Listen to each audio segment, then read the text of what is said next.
Namaste and my humble pranams to each and everyone. Happy Friday for US and happy Saturday for India. So welcome everyone again for day 12 of Breath Awake 21-day meditation online program. Today we are going to start with a beautiful song by Lakshmi ji. Lakshmi Kishore comes from a family of renowned Carnatic classical musicians.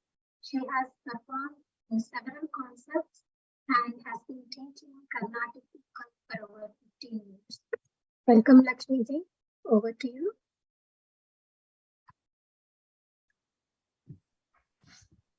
Namaste.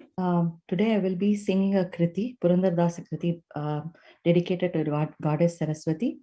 Let us pray that she gives us all knowledge and wisdom.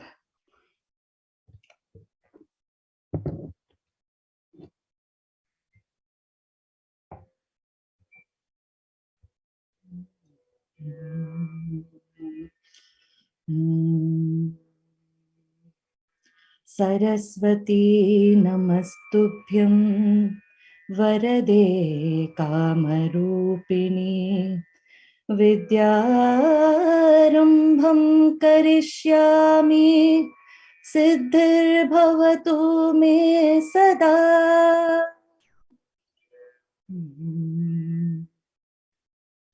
Code बेग दिव्यमति,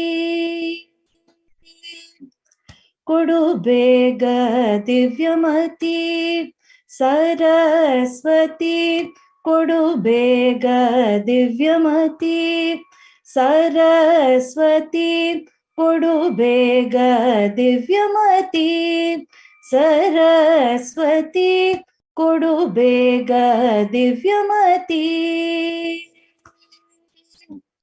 मृड हरिहय मुखर उडेयडे निन्नय, मृड हरिहय मुखर उडेयडे निन्नय अडिगडिगे रघुवे ब्रह्मन राणी, अडिगडिगे रघुवे ब्रह्मन राणी, अडिगडिगे रघुवे ब्रह्मन राणी, अडिगडिगे रघुवे ब्रह्मन राणी, code बेग दिव्यमति। अखिल विद्याभिमानी अजन पटदरणि, सुखवितु पालिसे सुजन शिरोमणि, अखिल विद्याभिमानी अजन पटदरणि, सुखवितु पालिसे सुजन शिरोमणि, पतित पावनेनी गतियंदु नंबिदे, पतित पावनेनी गतियंदु नंबिदे, सतत पुरंदर विठलन तोरे, सतत पुरंदर विठलन तोरे, सतत पुरंदर विठलन तोरे, सतत पुरंदर विठलन तोरे, कोडु बेग दिव्यमति सरस्वती, कोडु बेग दिव्यमति, दिव्यमति, दिव्यमति।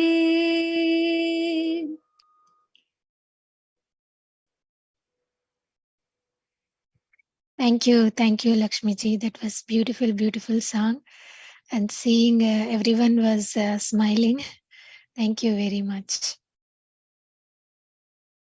So friends, with the same smile, let us all go to meditation. Shibu will guide us today's meditation. Welcome, Shibu. Over to you. Thank you, Sushma. Thank you. Thank you so much, Lakshmi ji. Lakshmi ji singing Saraswati Stuti. Thank you. Good morning and good evening to everybody. So Patriji once said, actually Patriji said, the purpose of everybody is to learn meditation, practice meditation, teach meditation, and to spread meditation. This is the highest form of service to self and to all humanity. We are masters and we are creating masters. So masters, let's start meditating. Be very, very comfortable.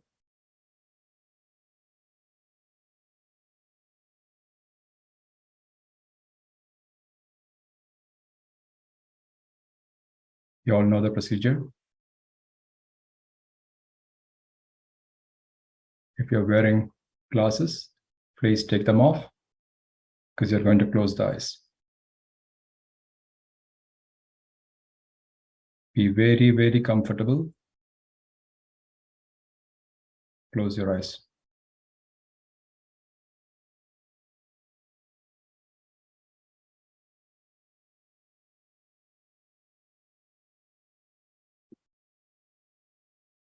Allow your body to settle down. Remember, No hurry, no worry.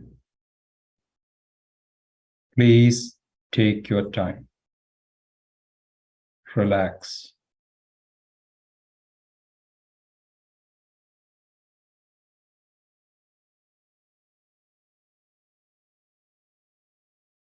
Our eyes are closed. So let's start our inward journey. Scan through your body. See if there is any tension anywhere. Your shoulders, forehead,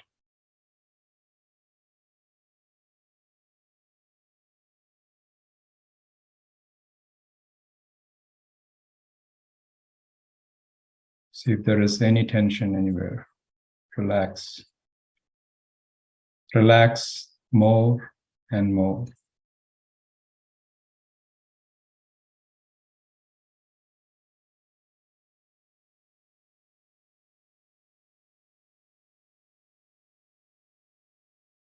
Let's put an intent to relax our body and calm our mind.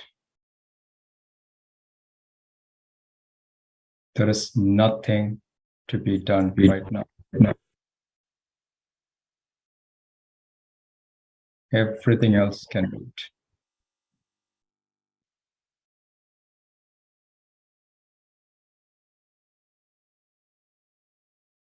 Let's drop all the expectations. Relax more and more.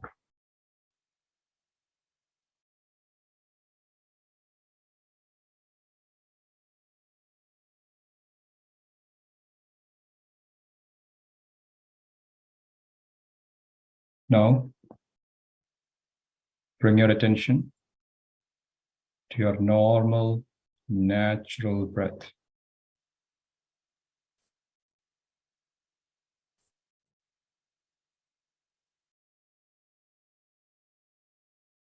Let's watch our breath like a small kid, curious kid would watch the world.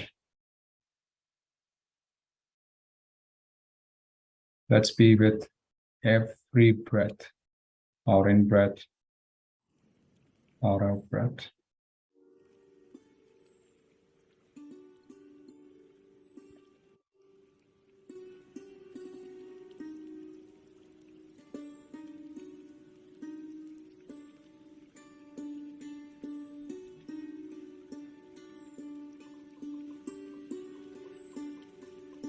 Let's not try to manipulate the breath or control it. Our natural breath is perfect just the way it is. Just be a witness, pure witness. Observation. Let's be observers.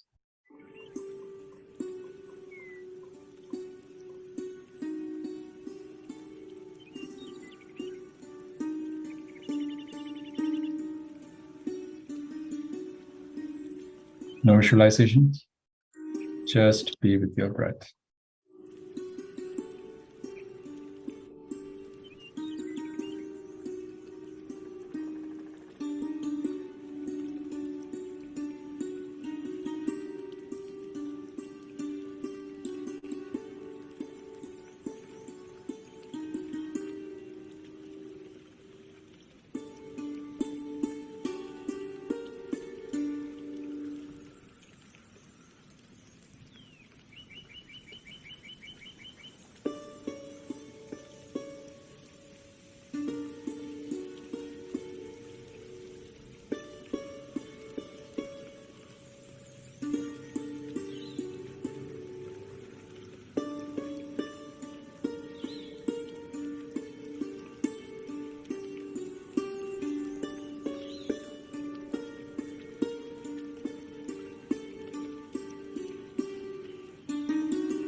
Let's not go with the thoughts. Be with your normal, natural breath.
breath is our Guru.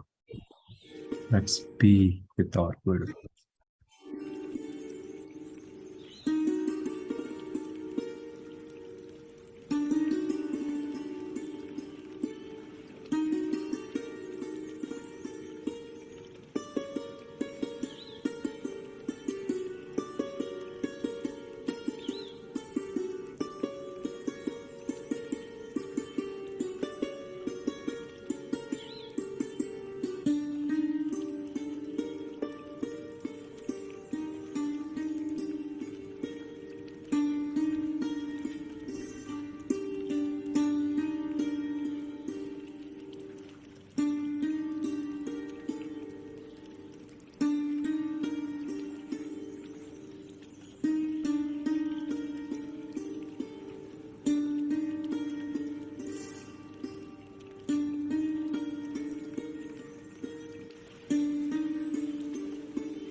Let us continue to be with the breath, dear friends.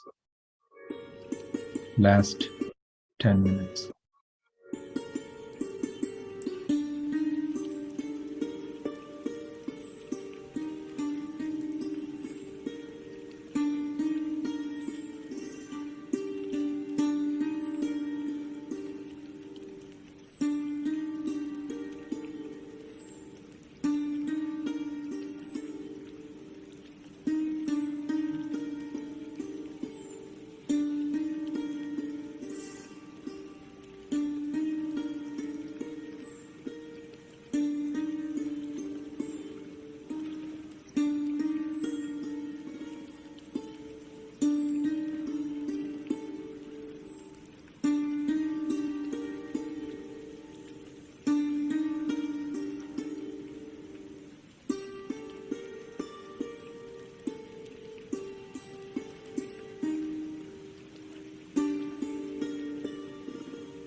Continue being with your breath, dear friends.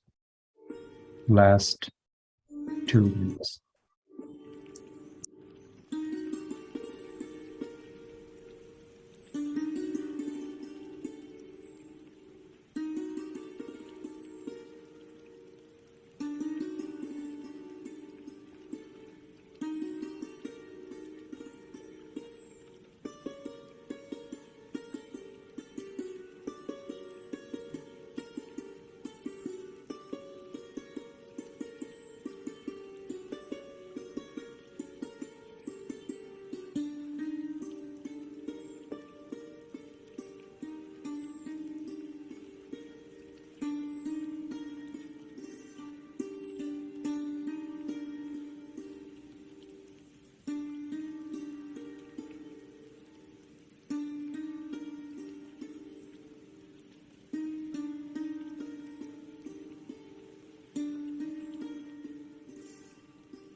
Slowly come back to your friends. Please take your time. No hurry at all.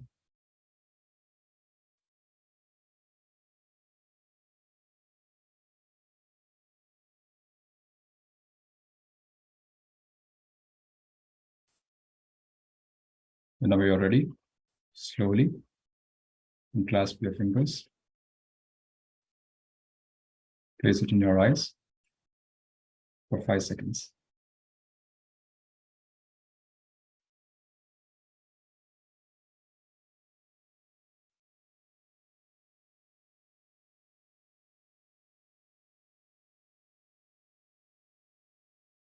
Open your eyes, big smile.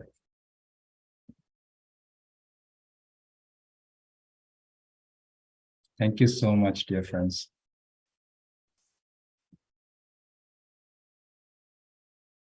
I hope everybody is back. So friends, we learned the science of meditation. And we've been practicing the art of meditation since the last 12 days. As we know, the key is practice, practice, and practice. We keep perfecting. That's why it is the art. We start with understanding the science, and it's also called art because it's subjective. We keep perfecting it as we practice. So the key is, let's not get dependent on anything. If music is there, it's great. We enjoy it. If it's not there, that's fine too. Let's not get attached to anything. Instructions, if it's there, that's great. If it's not there, that's great too. It's all great. Because as you know, what I instruct is, let's come back to our breath. Essentially, that's it, right? All we need is ourselves and our breath. There's nothing else which is needed. Let's keep coming back to our breath. So, my dear friends, from tomorrow, we'll have different set of masters who take us, who lead us to meditation, who conduct the meditation for us. I'll also be joining, and we'll all be meditating together. The key is always practice. Let's be sincere and serious and keep practicing. Thank you, my dear friends.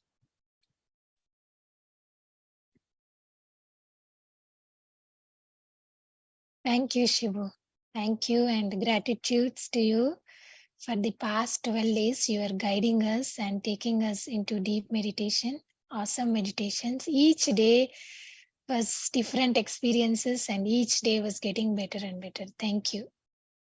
Thank you very much. So friends, today we have another young master here to share her experiences.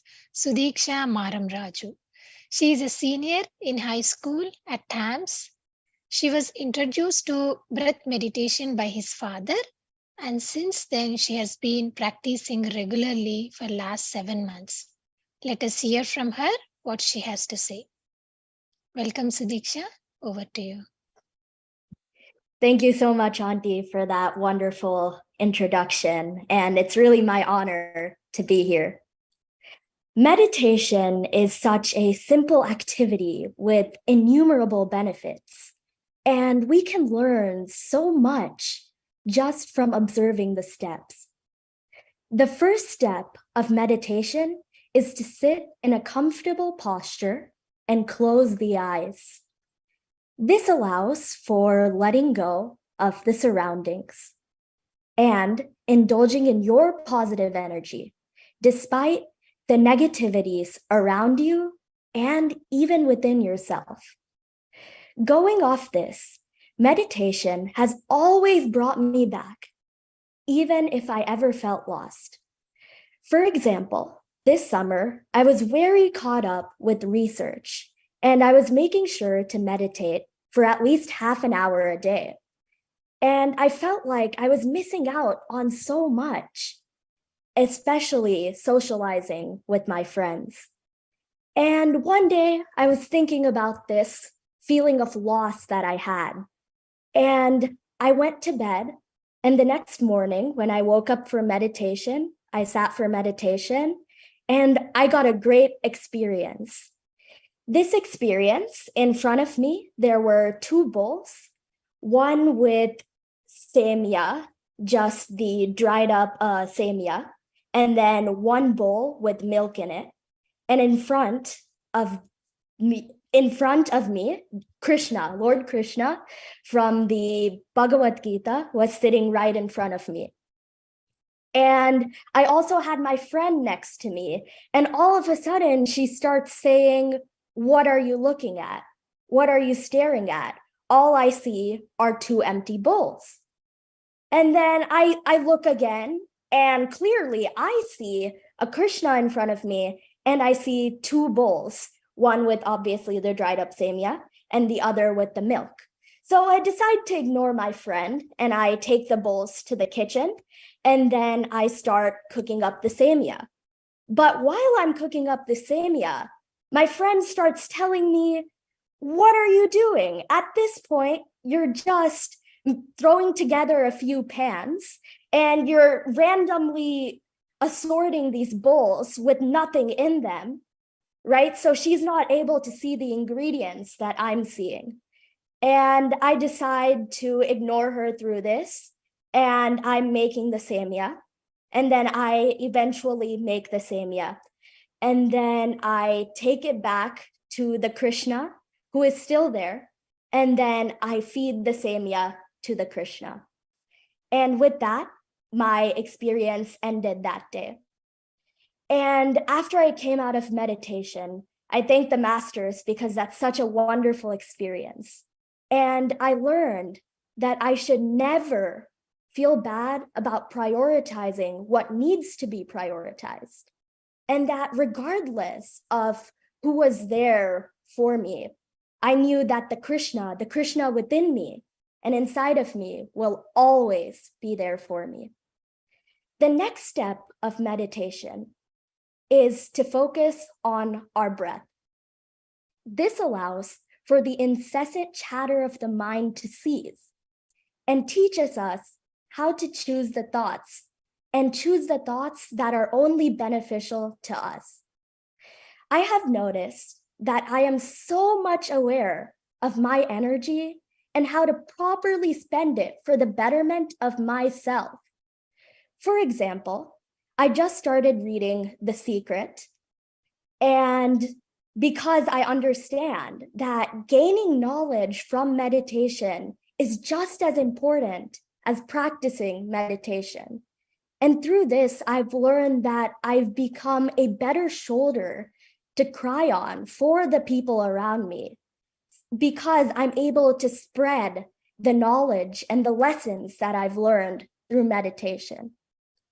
As a result of meditation, one earns soul consciousness, which is self-acceptance.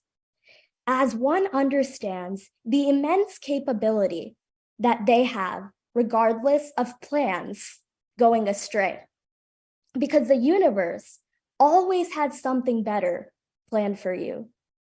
Over the summer, while I was conducting my research, I was expecting to see very successful results for the heart tissue that I was developing. However, my results were deadly and still and weren't too successful. And I used the breathing technique that I learned from meditation to calm myself down and my lab partner down. And this failure helped me have a more comprehensive understanding of the subject and is indispensable to cementing my friendship with my lab partner. And this reading that I did so that I could create more successful heart tissues is very instrumental and helped me understand the complex functionalities of the cardiovascular system, which I will use for my future career. So at the end of the day, the universe did its thing and it worked out. I know that as I sit to meditate, I am inhaling perseverance and zeal for my endeavors, and exhaling acceptance and strength for those around me. Thank you. Thank you so much for the opportunity.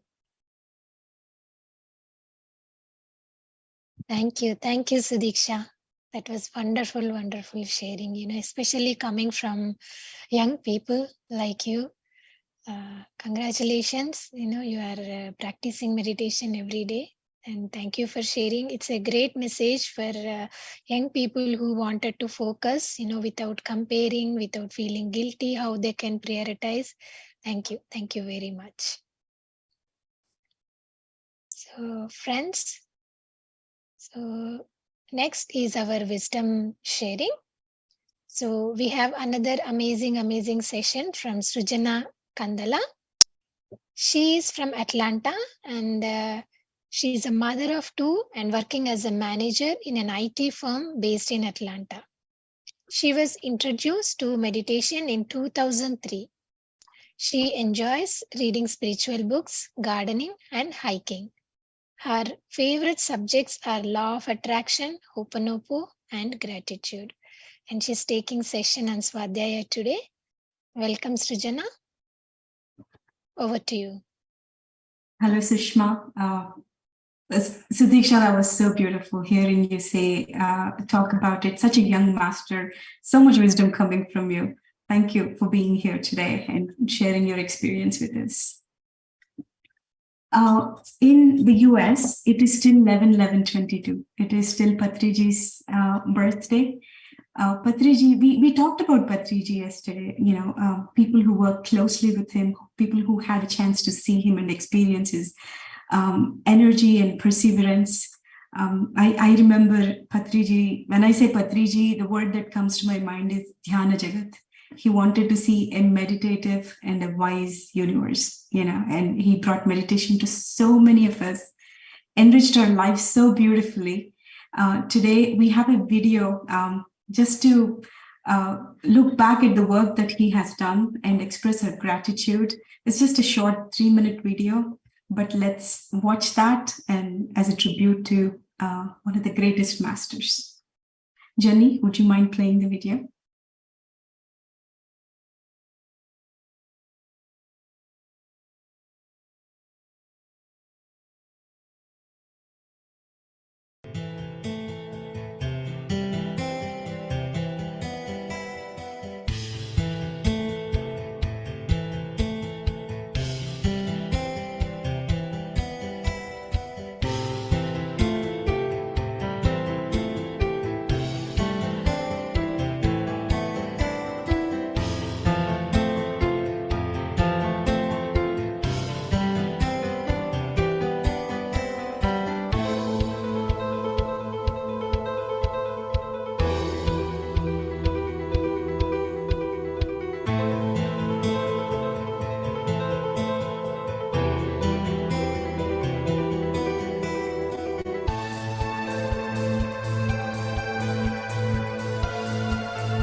అందరూ ధ్యానం చేయాలి, ధ్యానం నేర్చుకోవాలి, ధ్యానం చేయాలి. నేర్చుకునేవాడు ధ్యానం చెప్తాడు వాడు. సో ధ్యానులు కాబోయే వాళ్ళందరికీ, ధ్యానులు అయిన వాళ్ళందరికీ, మాంసాహారులుగా ఇప్పుడు ఉండి వేపుకాయ శాకాహారులుగా కాబోయే వాళ్ళందరికీ, శాకాహారులుగా అయిన వాళ్ళందరికీ నా యొక్క నమస్కారం.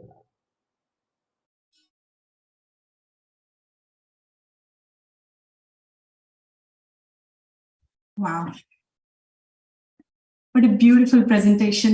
His work started with two people sitting in probably in somebody's living room, to millions of people being touched by meditation. And the last message, he's seeing the potential in us. He's not seeing what we are today. He's seeing what is possible with each one of us. Thank you for that video. Thank you so much. Without further ado, let's get into today's session, Swadhyaya. I think Lakshmi ma'am with her Saraswati Kriti by Purandar Das set a beautiful stage for Goddess Saraswati's Kriti, Goddess of Wisdom, and we're going to talk about Swadhyaya. Sushma, if you see my screen, please let me know. I'm trying to share. Yes, we can see your slides. Awesome. Swadhyaya. What is Swadhyaya? The word, let's talk about the actual meaning of the word, and we'll go into further discussion on what Swadhyaya means to us. Swadhyaya is a Sanskrit word, and it's composed of two words put together, Swa and Adhyaya. Swa means self, and Adhyaya means a lesson, reading, or a chapter. So when we put these two words together, what it means is contemplation, meditation, reflection onto oneself. It is studying oneself or self-study, right? How you can teach yourself something. That basically means by book reading. And why Swadhyaya is important for those who are in the spiritual line. And it was so beautifully explained in Upanishads that human body is cleansed by water, the mind is cleansed by truth, the soul by self-study and meditation, while understanding is cleansed by knowledge. While understanding is cleansed by knowledge. And that's what books do to us, isn't it? Let's look at the overall benefits of reading. No one has ever said growing up that reading books is a bad thing.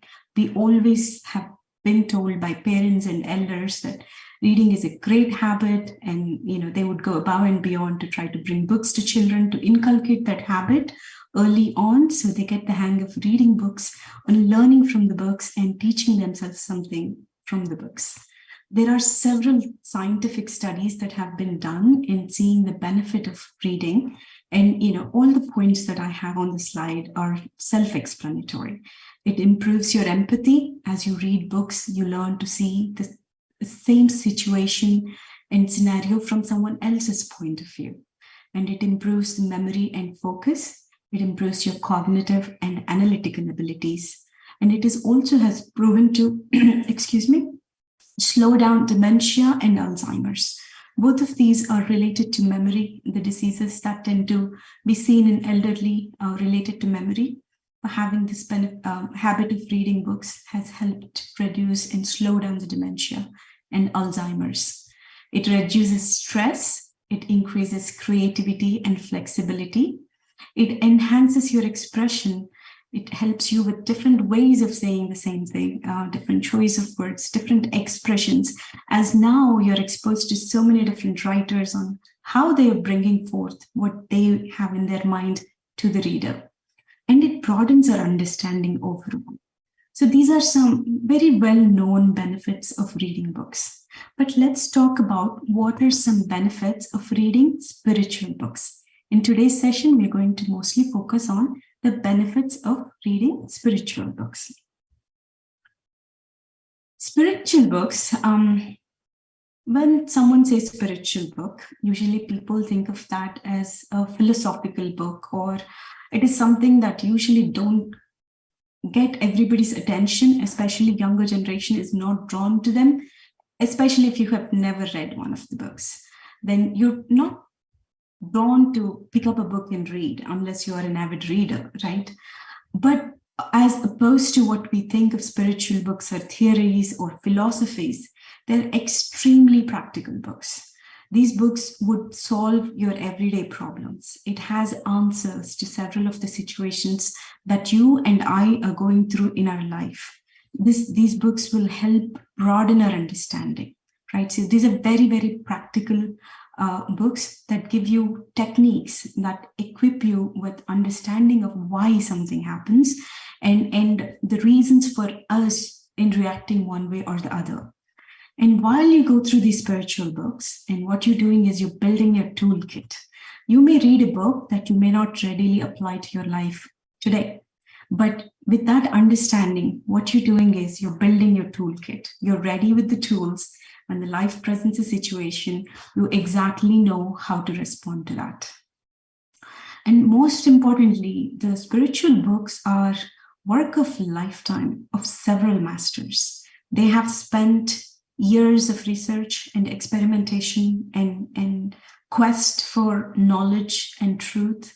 And they poured all of their work into these books. So we can access that information without the dependency of having that master with us and teaching us again all over.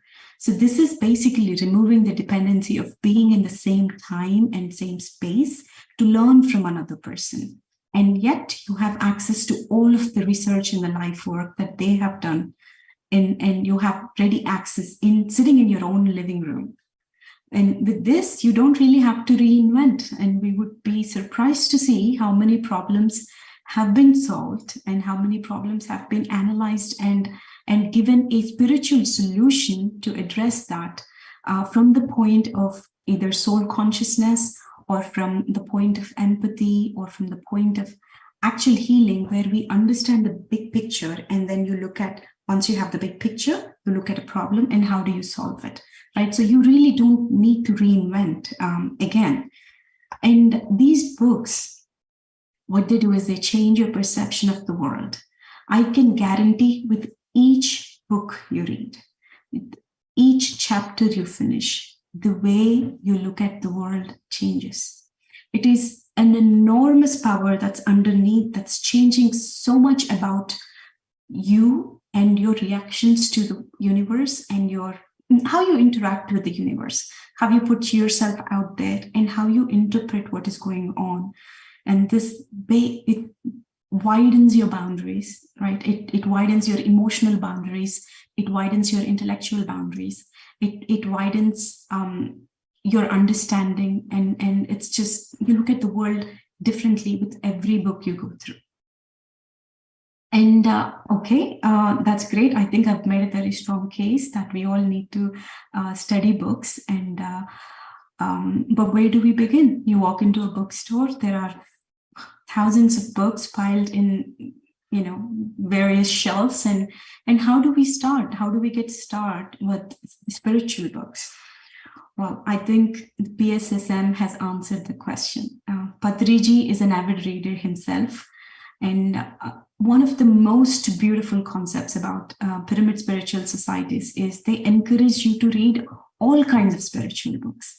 He has never, Patriji, never has ever, he said that only read these books and do not read those books. No, he says if you're reading Bhagavad Gita, he says, oh, why don't you try a New Age spiritual master? Why don't you read Eckhart Tolle? Or why don't you read Don Juan? And if you're reading New Age, then you say, why don't you try, Lao Tzu? Or why don't you try Osho? Or why don't you, read Lobsang Rampa? There are so many books that he actually led by example. He reads several books and he brings it to us. And then he encourages us to learn from any way and every way possible. So this has never been done in any of the spiritual organizations I have seen. And this is simply the most unique and a beautiful aspect of pyramid spiritual societies, where they encourage us go find great books and learn from it. So, that becomes part of you, and then you live with that wisdom into your life. There are many recommended books on Pyramid website. There are many ebooks that are free to share. And most importantly, if you go into PMC, you can see a lot of masters coming and doing Swadhyaya sessions, the books that they were very inspired about, or books that touched them and impacted them in a great way. They actually come back and do several sessions to talk about, what that book is about and what knowledge that's bringing. And those are amazingly inspiring sessions. So those are available on YouTube. Please feel free to Google and find and listen. That would get you going. That would be a great inspiration, a place to start. And all these links we can share in Telegram group to the website where we listed the books. But, where do we start, right? Where do we start? We've identified books, but how do we create a habit? In case if you are not a book reader, these days it's very hard to find time to actually sit down and read a book. We are constantly bombarded by so much information from all sources, the TVs, the internet, the social media. We all love getting our information in 140 characters. We've gotten used to it. But there's nothing that replaces the beauty of sitting down and reading a book. So we have to create these new habits again. And what do? The best thing to do is set a time and place to read. Just like how we are developing new habits to meditate, set a time and space. Every day at 6 o'clock in India time, we all get together. We do the group meditation, we learn a new concept and go. So once that routine is set, it would happen. So let's do the same thing. For me, it usually works if I do it right before the bed. Kids are off to sleep. It's very quiet. Most of my work is done. And then I retire and I read some book and then I go to bed. What you can do is and find ways to teach and share what you learn, right? Create a book club. It could be just 2 people in book club, doesn't matter. You both can either read different books and come together and talk about a chapter, again on a schedule, whether it is every week for 30 minutes or, once every month. Just create that schedule so it will always come. Once you create time and space for something to happen, it would take place. Even if you're snoozing, that, this week I'm snoozing, I'm not doing that. So that would act as a reminder for you to not snooze the next time. We don't like to do that. It creates, some kind of uneasiness. I'm supposed to do it, but I'm, making a choice not to do that. So that consciousness awareness is enough for us to bring it back to it. And great way to do that is gift books instead of things. We have so many occasions. We have birthdays, anniversaries, we have graduations. We have, so many occasions that where we usually gift our friends and our near and dear ones. Pass on a book instead of, giving them an electronic equipment or, buying clothes, which, we forget, we move on. It's just another thing in the closet. But the book, even if it is sitting on the bookshelf and they're not reaching out right away, will act as a reminder. And, it will reach the reader. Trust me, every book will reach its reader. So try to inculcate a habit to gift books. And another great way is listen to audiobooks. When you're on the move, you go take your walk and get your headphones on. There's so many free audiobooks that are on YouTube. You plug into it, you do your things, doing dishes, you're doing some work where you don't really need to talk to anyone. You're going for a walk or a jog. Just put on an audiobook and then it's going on, it's doing its thing and you're with the book. It's as good as reading, and next best thing to sit down and read actually. And the last one, encouraging kids to read spiritual books. Very, very, very important. We think spirituality is only for grown-ups, but it is not true. Bring in your kids early on. In the meditation video, the Patriji's tribute video, we have seen so many little kids sitting down and meditating. But the matter, Sita's son is a regular and a great meditator. He's very young. He's probably 6 years old, but he meditates every day before going to school. It is possible with Anapanasati. It's such a simple technique that, anyone can do that. The same way as you find the time is right, as you go through some books and you see this is a great book for, say, my 10-year-old or my teenager, right? Encourage them to read, and they may not finish it. It's all right. Every page they read, they will learn something out of it. So bring them into this world early on. And I want to talk about books that changed my life. This particular book, I know the title is in Telugu, not many understand. It says Jeevita Rahasyalu, the life secrets or secrets of life. This book was accidentally forgotten by a friend in my apartment when I was probably 20 years old and I was in my master's.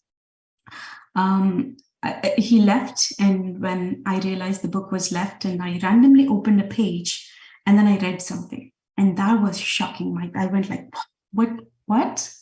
Is it possible? And just to give a little background, I was born in a Brahmin Vaishnavite family. We grew up with a certain understanding of, the God. For example, that usually Shiva is not encouraged in Vaishnavite families. They strictly pray only to Narayana. And then when I was young and everybody is celebrating Shivratri, why can't we celebrate Shivratri? Why can't we do this? It's like, no, that's just the way it is. That's the best explanation my grandmother could give me for the age that I was and for the time that I was asking her. So over a period of time, I stopped asking questions and I accepted things as they are. So fast forward many years, and then I opened this book that night, and then it says, if a father is a doctor, doesn't mean the son has to be a doctor. Father or mother, right? If they are doctors or if they are carpenters, it doesn't mean the child has to be the same thing. And then he says, why should a child be a Brahmin or, any religion if the parent is one? Why can't we have a choice to practice what feels right to us? And imagine I was 20 years old and I read that, and that just shook the very foundations of the domestication that I went through. It was never something to question. It was just given. I just accepted it. And now this man comes out of nowhere and he says, no, you have a choice. And until then, my emotional boundaries that I set in my head did not even open that. It was never something that I could think or I could contemplate on. And that just left me in shock for a few moments. And then, of course, I had to read the book.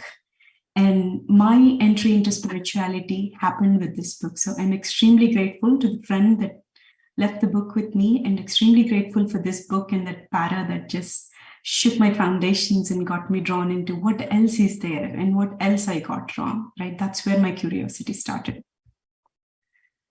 The next book is called The White Book by Ramta. I suggest there is a YouTube Swadhyaya video by Pyramid Masters, PMC Hindi. I request you all, if you understand Hindi, please listen to that. There are two parts to it. And this book was another game changer, huge game changer. With this book, I understood to some extent what God means. Until then, the idea of God is very confusing. At times I think there is one, at times I don't think there is one. And at times it has been presented over and over that there is a God that sits and he punishes the evil, and they judge based on how you conduct your life. Have you done good or have you done bad? If you have done good, then, so-and-so. If you have done bad, then something else will happen. And then that you're being constantly, watched. And there is, the idea of God that he loves you if you're good. But this book talked about it completely different. The idea, Ramta was a warrior and he gets hurt in a war. And then having no choice, he stops at a place to recover from the injuries. And he sits on the mountains and he simply sits and observes, just looks at the nature. And then he gets inspired, and he actually is one of the masters who is ascended to the next level with his physical body. The wisdom that he brings is unbelievable. And he says this is the first time that I understood that I am the God, you are the God, exactly same as the God that loves us and that gave us this choice of, choosing this versus this. And at the end of it, whether I go with this, let's call good, or whether I make a choice of bad, it is all the creation of himself, right? Whether it is a beautiful flower with fragrance, or it is a warm sunlight, or whether it is a smile on a child's face, or whether it is the atrocities of the war, or whether it is it's a huge trash that you see that we get repelled. Those differentiations stay within us because of our egos. God has created everything equally, and whether you choose this or that, they both are his own creations, just as we are. So I understood to some extent what God means, and this made me feel and look at myself with more kindness and more acceptance, that I don't have to be something, I don't have to get somewhere. All I am is all God is, right? So this book is a wonderful read. If you get your hands on it, please do read it. And the next book I want to talk about is Autobiography of Yogi. Paramahamsa Yogananda. When I read this book, actually, you will fall in love with his master, his guru. What stood with me as I was reading this book is his unwavering determination to find what truth is, what God is, and what self-realization is. And from the very young time, he was born in a family of Kriya Yogis. From the very young age, he would go to several masters and he would engage in discussions and he would talk to them about their understanding. He was never satisfied. He was constantly looking for means to self-realize. And one such day when he was a young man, he comes home and his sister says there is a saint, and he's apparently he's very powerful, he's doing miracles, go check. And then he goes because he wants to check an opportunity where if the saint can explain what God is and what self-realization is. And that saint is called Perfume Saint. So what he was doing, the Perfume Saint, has practiced meditation for several years and acquired some special skills, and his ability is to create any fragrance out of anything. So people were in front of him, they were crowded around him. So a person comes and says, I want jasmine, and out of the thin air, he creates the most beautiful jasmine smell that you can imagine, and their bodies start smelling like that. So he was called a Perfume Saint. And Yogananda watches a couple of such, experiments with some of the devotees standing in front of him. And then he actually decides to walk away. And that's when the Perfume Saint takes a notice of him and he calls him. He says, don't you want to see this? And he says, no. And it's like, why? He was surprised. And he says, what you're doing is material. It is still materialistic. You're not showing me God, and I don't want to waste my time. He probably didn't use the exact same word. But the Perfume Saint engages in a conversation and says, don't you think this is a divine thing? It's the God that is expressing through this. And he says, don't you think this is a proof that he is there? And Paramahamsa Yoganandaji says, I do not need proofs. I know he's there. I just need to find a way to get to him. And what you're still creating is, materialistic. And he simply walked away with no curiosity towards that. And his pursuit is so inspiring. It leaves every devotee with a spark within us, a desire within us to get a taste of what he tasted. This is one of the greatest reads. Again, please read when you get a chance. With these are some books that I really wanted to, share a brief introduction of it with you all. I'm extremely grateful for all of these books. And surprisingly, all these 3 books were given to me by the same friend over the years. And today I would like to invite that friend to come and share a few words of how books have impacted his life. Sushma, can you please unmute Sam?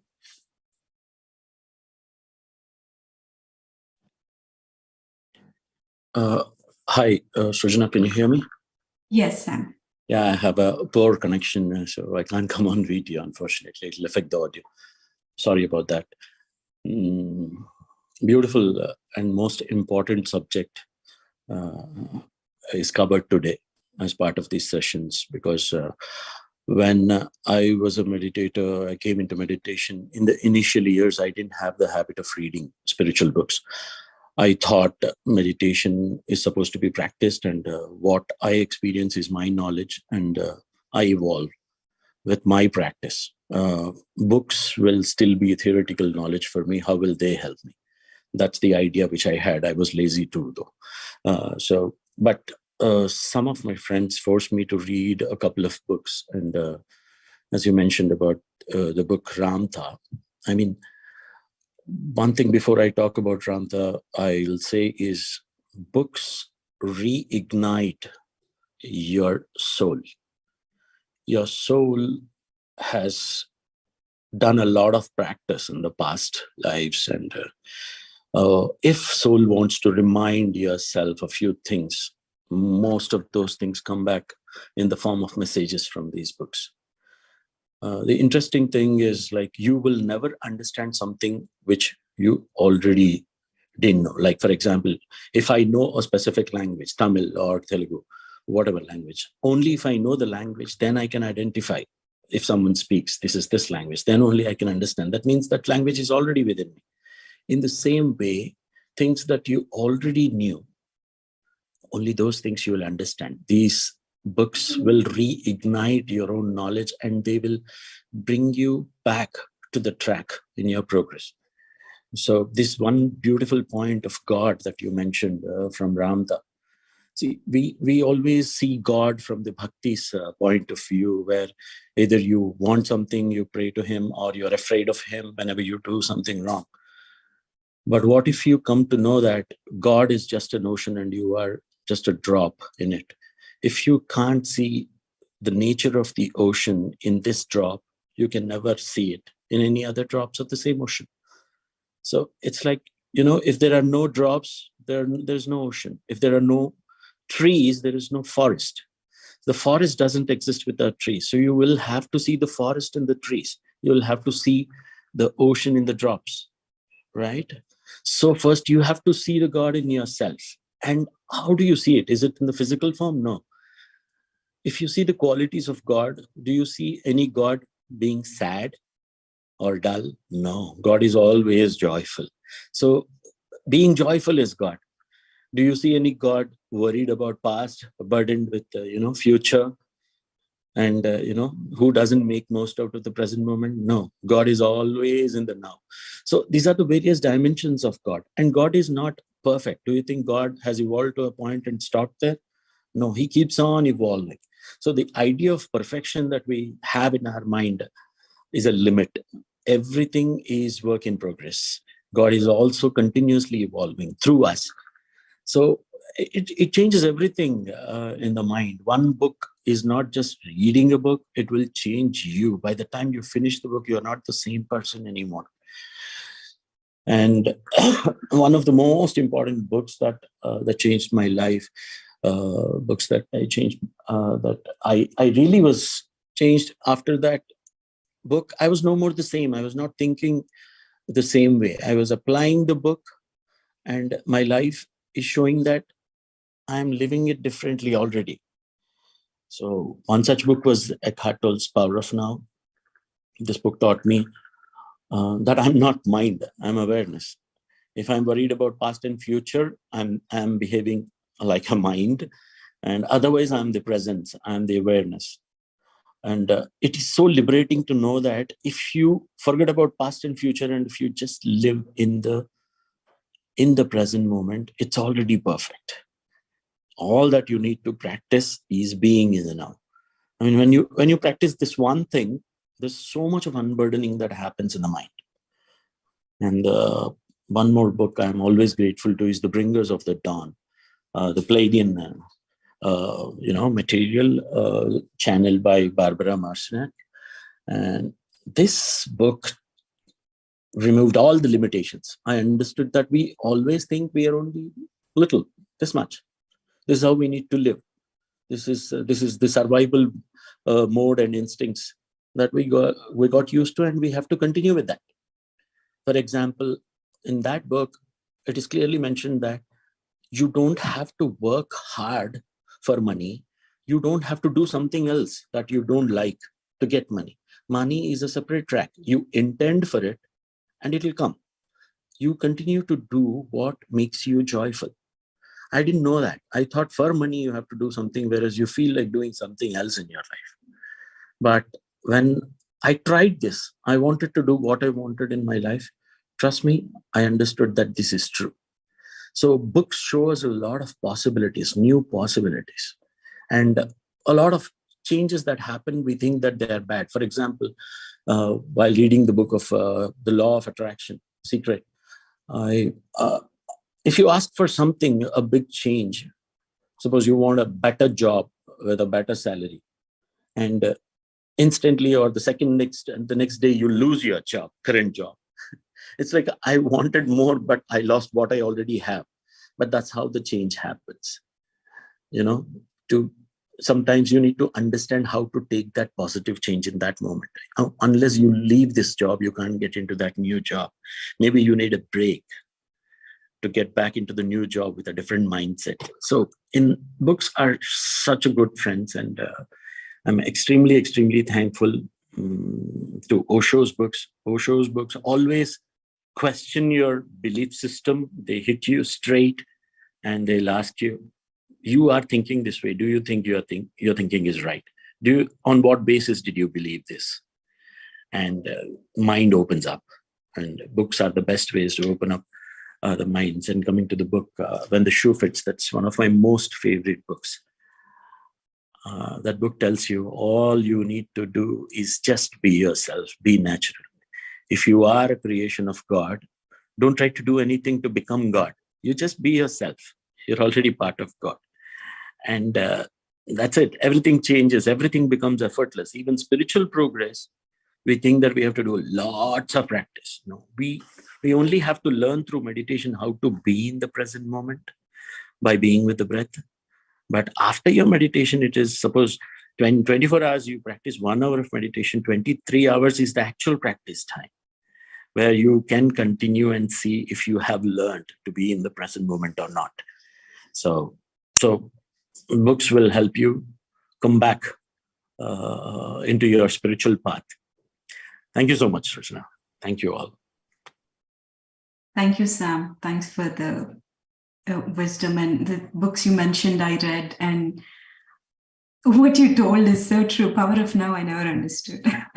If I don't know something, even though you read a book, probably it doesn't sink in. But yes, there are some great reads. We encourage all of you to pick up some books, start with it. If that doesn't hit the spot, don't stop there, right? It may not be the right book for that time for you, but continue to read, pick another book, start reading. And you cannot believe the doors it will open for you. I just want to say something, right? This is a funny saying. Knowing tomato is a fruit is knowledge, but not using it in fruit salad is wisdom, right? So learn from the books, apply to your life, and wish you all the best. Sushma, that's all I have for today. Thank you. Thank you, Srujana and Sam. Great session. Awesome session. And in the PSSM, we give a lot of importance to Swadhyaya, and you have nailed it, Srujana. Thank you very much. And there are a lot of books mentioned, right? Even I wanted to share a few about myself. Even I was not a book reader at all, but after started meditating and learning the importance of Swadhyaya, I started to read and I fell in love with the books. And now I cannot sleep without reading a book every day. And honestly, as like you both mentioned, books is the one who has brought great influence to me. And I understood, it will bring out all the possibilities that you have. So thank you. It's a very great session. Thank you so much again. So friends, if any questions, please post on the chat. We'll have masters answering to you. Ashokji, can we unmute Ashokji? I see he raised. My gratitude again to you.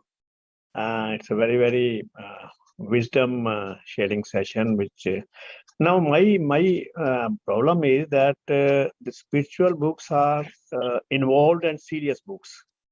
So if I am a slow reader, so I make notes. So I finish one book maybe in 15 days, maybe 1 month. So there are so much to read. Even in my Almira, there may be 200 spiritual books.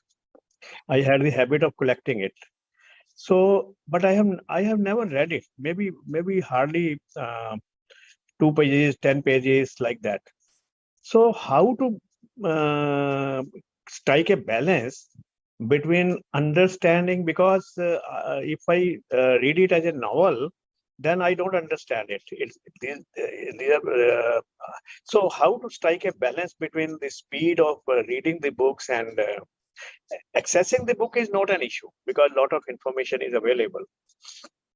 But how to strike a balance? Because if I read it as a novel, I don't understand it. If I get involved in reading, then I can't finish it, one book in 1 month. So I want to know that. Although there are techniques to fast reading. Yeah. Ashokji, one thing I want to say, right? Every time we read a book, even though it is the same book that we read at another time, like probably give it an year and you read the book, the way you look at and the information that you get from the book changes. Because our mind chooses what we focus on, even though we are reading the same words, how they make sense to us and what we pick up from that material changes from our state of mind. So I would say, do not aim to complete a book, right? Don't set such, I have to finish a book within 15 days, 20 days. Initially, don't do that. Let's not have any, deadlines to do. This needs to be fun. This needs to be enjoyable. This needs to spark that curiosity where you feel like going to it. So I think what we can do is just read it, even if you're reading it as a novel, even if you are not picking up everything completely. It is all right. Go through it, at the pace that feels right to you. And sometimes I just sleep, it just makes me drowsy when I'm halfway through book. And I give myself that love. I say, great, I put the book aside and go to sleep because my body is asking for sleep. So be kind to yourself. Don't have expectations of what you want to accomplish from it. Be open, like you're going to a movie, you don't know what is there to, right? Just be open and enjoy. That's, I think, is a good place for us to start instead of setting, goals for you. Because if you tend to get too serious and if it is holding you back, then I think, we will try this and experiment and see if that helps you, Ashokji. Sure.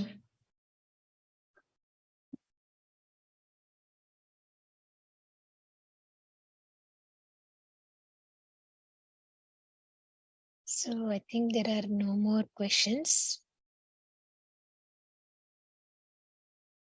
I think I see something. Yeah. So friends, there are no more questions for the day. I think we can conclude the session here. Thank you all for joining and see you all tomorrow. And any questions, please post them in the Telegram and all the questions will be answered. Thank you, everyone. Have a good day and good night. Good night.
Record